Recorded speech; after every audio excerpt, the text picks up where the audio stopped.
बानी पीटीआई के अकाउंट से शेख मुजीबुर रहमान की वीडियो अपलोड करने के मामले में एफआईए ने पीटीआई के 3 रहनुमाओं उमर अयूब, बैरिस्टर गौहर और रऊफ हसन को नोटिस जारी कर दिए हैं। एफआईए से पहले बानी पीटीआई को नोटिस जारी कर चुकी है। तफसीलात के लिए बात करेंगे नुमाइंदा जियो न्यूज़ जरमीन ज़ारा ने ज्वाइन किया है। इस पेशरफ से मुताल्लिक़ बताइए। मजबूत बानी पीटीआई के अकाउंट से शेख मुजीबुर रहमान की वीडियो अपलोड करने के मामले पर यह पेशरफ सामने आई है कि एफआईए ने पीटीआई के 3 मजीद लीडरान को जो है नोटिस जारी कर दिए हैं, जिनमें उमर अयूब, बैरिस्टर गौहर खान और रऊफ हसन शामिल हैं। तीनों पीटीआई लीडर्स को मंगल को एफआईए ने 11 बजे इंक्वायरी के लिए बुलाया है। एफआईए ने नोटिस बानी पीटीआई के ऑफिशियल एक्स अकाउंट के गैर कानूनी इस्तेमाल पर की जाने वाली इंक्वायरी पर जारी किए हैं और बानी पीटीआई के ऑफिशियल अकाउंट से रियासत और रियासतदारों के खिलाफ आवाम को इश्तिहार दिलाने की कोशिश की गई। ये इस नोटिस में लिखा गया है और जिसमें यह भी कहा गया है कि जिससे अवाम में खौफ और बेचैनी फैलने का खदशा है, इस इश्तिहार अंगेजी से अवाम को रियासत और रियासती इदारों के खिलाफ कानून हाथ में लेने पर भी उकसाया जा सकता है। इसी सिलसिले में इंक्वायरी करने के लिए एफआईए ने दिन 11 बजे इंक्वायरी के लिए तीनों पीटीआई लीडरान को जो है वो तलब कर लिया। जी बहुत शुक्रिया जरमीन ज़ारा, आपने डिटेल्स दी। और भारतीय इंतखाबात से मुताल्लिक़ अहम खबर यह है कि भारत में 2 एग्जिट पोल सर्वे ने नरेंद्र मोदी की पार्टी की जीत की पेशगोई कर दी है। भारतीय मीडिया का यह बताना है बीजेपी की क़यादत में बने इत्तेहाद नेशनल डेमोक्रेटिक अलायंस को 543 में से 350 सीट्स मिलने की तवक्को है। एनडीटीवी के मुताबिक अपोजिशन इत्तेहाद इंडिया को 120 सीट्स पर कामयाबी मिलने की तवक्को है। सादा अक्सरियत के लिए 272 नशिस्तें दरकार हैं, एनडीटीवी का ये बताना है। तो 2 एग्जिट पोल सर्वे ने नरेंद्र मोदी की पार्टी की जीत की पेशगोई कर दी है। बीजेपी की क़यादत में बने इत्तेहाद को 543 में से 350 सीट्स मिलने की तवक्को है, एनडीटीवी का ये बताना है।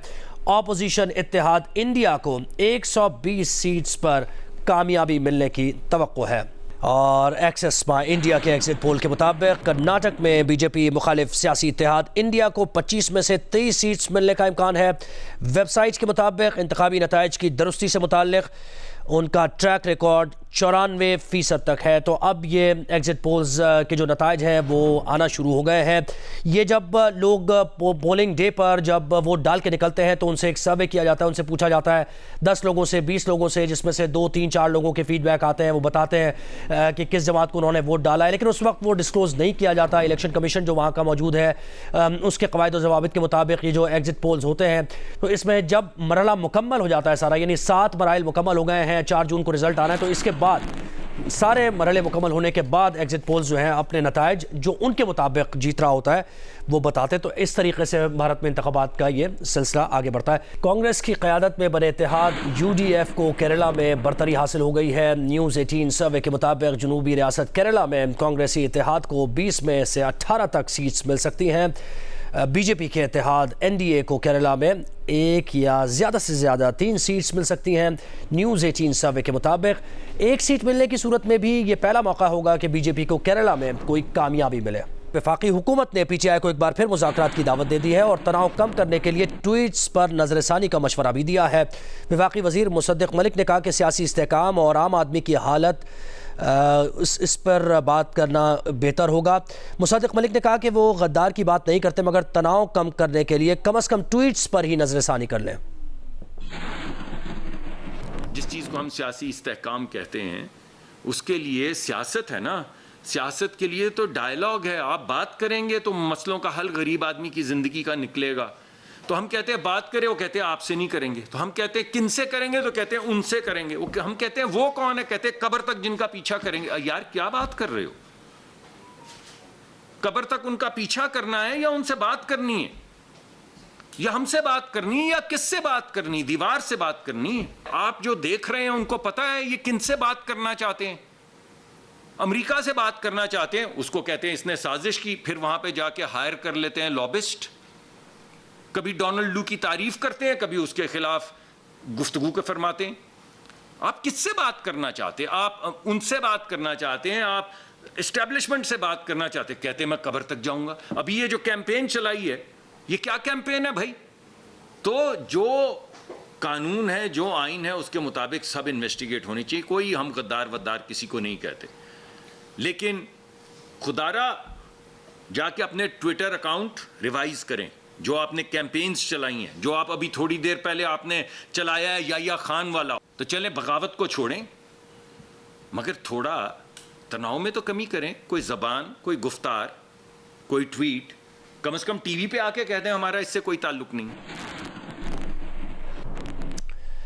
साबिक़ सदर आरिफ अलवी बानी पीटीआई के 1971 से मुताल्लिक़ ट्वीट की हिमायत में सामने आ गए। कहा, बानी पीटीआई ने हमीदुर्रहमान कमीशन की रिपोर्ट पढ़ने का मशवरा दिया तो इसमें क्या गद्दारी है। कराची में वकला कन्वेंशन से खिताब करते हुए कहा कि मसाइल का हल स्टेक होल्डर्स को मेज़ पर लाए बगैर मुमकिन नहीं। जोर दिया कि वो मोहरों और कठपुतलियों की नहीं, स्टेक होल्डर्स की बात कर रहे हैं। इस वक्त सबसे बड़ा स्टेक होल्डर बानी पीटीआई है, जिसे अवाम ने मैंडेट दिया है। फॉर्म 47 वालों को भी अगर कोई मैंडेट दे तो बात हो सकती है, लेकिन फैसला उसी वक्त होगा जब स्टेक होल्डर्स मेज़ पर होंगे। इमरान खान के ऊपर गद्दारी का मुकाबला एक ही मंतिक रह जाती है कि तुम मुल्क और कौम के गद्दार हो। और कौन सी आइडियोलॉजी जो आपने अपने जहन में बना ली है उस आइडियोलॉजी के गद्दार हो। कभी आपको 9 मई मिल जाता है खेलने के लिए, अब आपको हमीदुर्रहमान कमीशन की रिपोर्ट मिल गई है खेलने के लिए। कोई हद है यार। क्या इमरान खान ने कहा है? इमरान खान ने तो ये कहा है कि हमीदुर्रहमान कमीशन रिपोर्ट पढ़ लो। आपकी हुकूमत की रिपोर्ट है, वो इमरान खान ने कहा पढ़ लो। क्या उसने गद्दारी की? हल ये है कि कोई हल नहीं मुमकिन जब तक आप स्टेक होल्डर्स को टेबल पर ना लाएं। स्टेक होल्डर्स, ज़बानी नहीं, मोहरे नहीं, पपेट्स नहीं, स्टेक होल्डर्स। और इस वक्त 2 सबसे बड़े स्टेक होल्डर्स हैं। एक इमरान खान, क्योंकि उसको मैंडेट दिया है अवाम ने।